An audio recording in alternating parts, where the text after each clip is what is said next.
dipersembahkan oleh Pak Aris, ini kita berada di salah satu ruangan ya? Ya. Ini ruangan apa sebetulnya? Ini ruangan staf untuk melakukan aktivitas review terhadap pengajuan kredit nasabah. Oke. Ini kalau kita ngelihat jumlahnya sedikit sekali sebetulnya. Betul. Karena memang banyak yang di work from home. Oke, Ya. Sampai berapa tadi kalau nggak salah? Sekitar 90% tim kredit sudah mulai work from home sekarang. 90%? Iya. Anda meyakini bahwa 90% itu tidak akan membuat kinerja perusahaan menjadi agak sedikit kacau atau gimana? Ketakutan pertama kita tapi setelah kita lakukan beberapa waktu dan berbagai macam infrastruktur pendukung untuk memonitor aktivitas karyawan kita develop, tanpa saya sangka hasil yang dihasilkan bukan lebih buruk, malahan produktivitas dari setiap karyawan meningkat cukup lumayan tajam. Meningkat justru? Meningkat cukup Tapi lumayan tajam. gimana cara, ini kan kalau dulu kan harus ada pengawasan dan segala macam. Nah, ini bagaimana menjamin mereka yang bekerja dari rumah itu tetap bisa bekerja sesuai dengan apa yang diharapkan oleh perusahaan? Betul. Seperti saya sudah katakan tadi Mas Rudi, bahwa kita mendevelop satu proses digitalisasi di mana kita bisa memonitor aktivitas karyawan dalam melakukan aktivitas pemrosesan aplikasi. Oke. Dimanapun. Jadi kita tahu seberapa lama karyawan tersebut memproses aplikasi dari nasabah, seberapa cepat, dan kalau terlambat siapa yang melakukan dan kenapa. Kita bisa tahu dari sistemnya kita yang berbasis digital itu. Artinya meskipun tanpa pengawasan, tentu Pak Aris sebagai pimpinan mengharapkan bahwa integritas mereka yang bekerja di rumah itu juga tetap terjaga. Betul. Oke. Nah, itu bagaimana cara menjamin bahwa mereka tetap berintegritas? Kan katanya kalau tidak ada pengawasan, disiplin juga jadi tidak bagus gitu atau bagaimana? Jadi memang Sinaf itu mempunyai culture dari sebelum pandemi ataupun setelah pandemi, kita melakukan komunikasi yang sangat rutin dengan seluruh karyawan.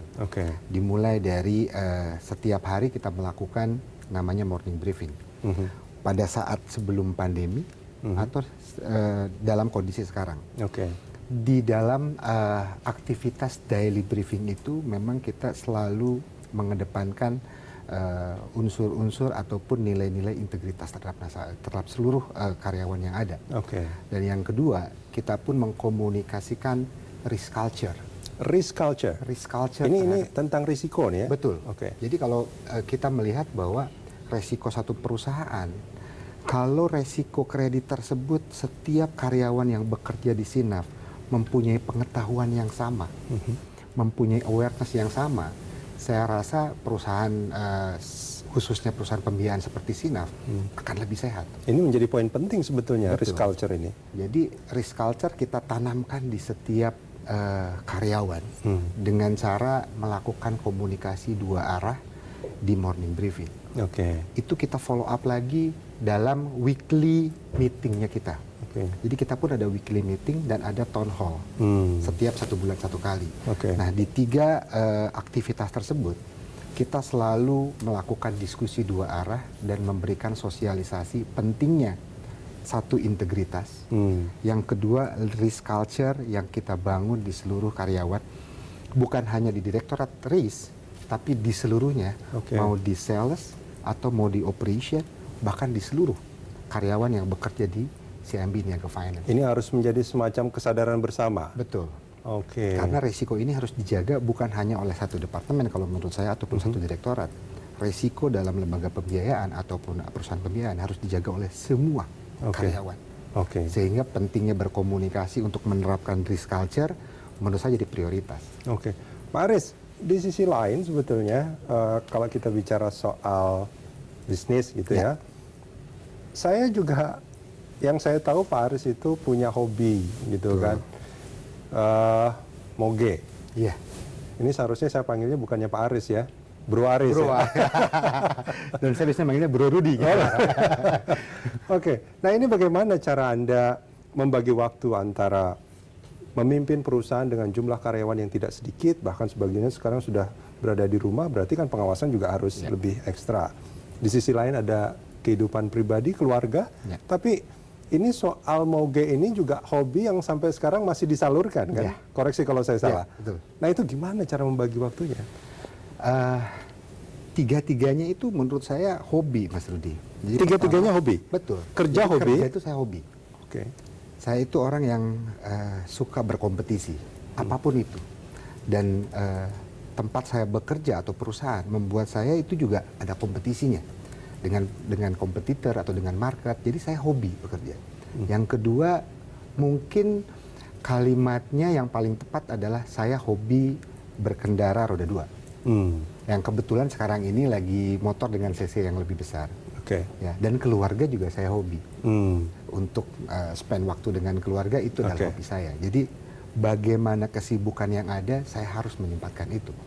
Tapi biasanya kalau untuk di organisasi ataupun berkendaraan moge itu during the weekend ataupun mungkin ambil cuti. Oke. Ya, jadi memang saya coba membagi semua waktunya supaya tiga hobi saya itu bisa saya cover lah. Oke. Dari hobi moge ini ini kan ada semacam komunitas ya.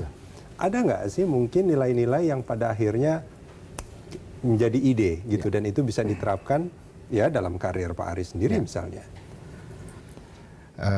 Di komunitas saya Harley Owners Group Jakarta Chapter, Mas Rudi, nilai-nilai yang bisa saya ambil adalah salah satunya adalah tidak mengenal diskriminasi. Itu bisa terdengar kalau Mas Rudi seperti komunikasi kita tadi adalah mau senior atau junior kita panggil bro atau brother. Ya nilai-nilai tanpa diskriminasi itu yang saya ambil dari komunitas saya untuk saya implementasikan di perusahaan, Mas Rudi. Yang kedua adalah persahabatan lah, brotherhood. Oke. Kalau di dalam lingkungan kerja adalah ya memang komunikasi dua arah itu terjadi cukup lumayan bagus. Ada gotong royong. Ada gotong royong. Dalam bahasa negaranya persahabatan itu adalah gotong royong. Dan yang terakhir mungkin respect. Moge itu salah satu persyaratannya memang harus respect dengan pengendara yang lain. Oke. Ya, karena pada saat terjadi sesuatu, yang paling parah adalah pengendara mogenya. Jadi untuk menghindari itu semua harus ada respect antara pengendara moge dengan pengendara yang lainnya. Dan respect pun harus juga diterapkan di dalam pekerjaan. Perusahaan juga saya terapkan. Jadi nilai-nilai tersebut karena saya melihat banyak nilai positifnya, sehingga saya menggeluti hobi saya itu dengan sangat serius dan itu bisa dimasukkan ke dalam apa yang terjadi di lingkungan kerja Anda saya. serius di semua hobi itu kayaknya ya? Saya serius di semua hobi tersebut. Pak Aris, Anda sudah berada di Sinaf ini kurang lebih sekitar di Sinaf sekitar 2016 sekitar 3 tahun lebih. Sekitar 3 tahunan lebih ya? tahun. Oke. Apa harapan Anda terhadap Sinaf ke depan? Paling nggak ada rencana setahun, 2 tahun, atau 3 tahun ke depan? Apa yang Anda harapkan dari Sinaf? Harapan saya dan harapan seluruh karyawan Sinaf, juga shareholder, adalah menjadikan Sinaf menjadi lembaga pembiayaan ataupun perusahaan pembiayaan paling menguntungkan. Paling menguntungkan. Kita tidak bermimpi untuk paling besar, tapi tujuan kita adalah paling menguntungkan. Bagi perusahaan. Jadi intinya adalah kita harus menjalankan operasional dengan efektif, efisien, berbasis customer experience supaya perusahaan ini mendapatkan return yang maksimal. Jadi itulah mimpi kita semua karyawan di sini.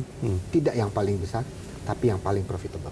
Meskipun di pandemi juga kayaknya target profitable itu masih ditulis itu ya? Iya. Masih harus profit ya? Itu memang menjadi menjadi visi dan misi juga target kita semua bahwa apapun kondisinya, profitabilitas itu harus kita utamakan. Itu bagi perusahaan. Ya. Tapi Anda sendiri masih punya mimpi nggak yang ingin Anda raih? Artinya sekarang Anda berada di puncak pimpinan sebuah perusahaan, apakah Anda masih punya mimpi lain setelah ini? Mimpi saya pasti memiliki perusahaan. Itu adalah biasanya itu adalah ujung dari mimpi semua karyawan. Setelah dia memimpin perusahaan, dia memiliki perusahaan.